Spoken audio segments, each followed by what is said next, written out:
Next topic चलते हैं biomass. कहते हैं बायोमास क्या है।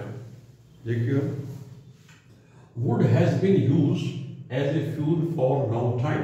एक बहुत पुराने टाइम से, शुरुआत से लकड़ियों को जला रहे हैं। Wood we are using as a fuel. Use of cow dung cake as a fuel. दूसरा, गोबर के उपले जो होते हैं उसको अंग्रेजी में बोलते हैं cow dung cakes. They are using as a fuel. गाँव में तो आजकल भी काउ डंग केक्स हम इस्तेमाल करते हैं। These fuels are plants and animal products. ये आपका cow dung cake as well as wood, they are called plant waste.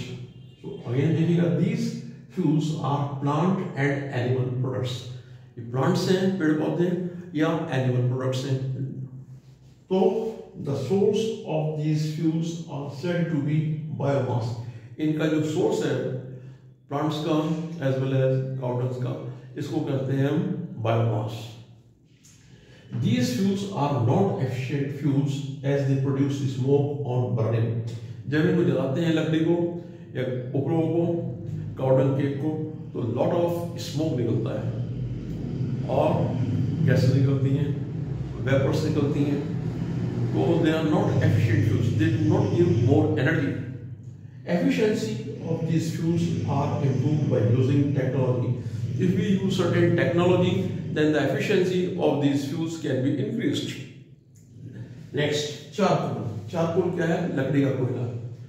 When wood is burnt in limited supply of oxygen, जब हम कोयले लकड़ी को जलाते हैं लिमिटेड सप्लाई ऑफ ऑक्सीजन में, तो क्या होता है?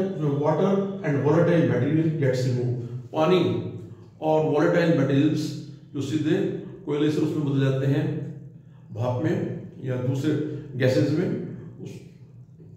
फिर क्या रहता है? Only charcoal is left behind. तो पीछे जो रहता है चारकोल रहता है और it is comparatively efficient fuel. ये जो जलाते हैं उसको, this is comparatively efficient fuel. It gives more energy, it does not give smoke. Charcoal को एक बार फिर समझ लीजिए, क्या है चारकोल? जब लकड़ी को लिमिटेड सप्लाई ऑफ ऑक्सीजन जलाते हैं तो उसमें से पानी और वोलेटाइल गैसेस मटेरियल हवा में चले जाते हैं और जो बचा रहता है that is called charcoal. Charcoal is comparatively better fuel, it gives more energy, it does not give smoke, so it is a efficient fuel. Thank you.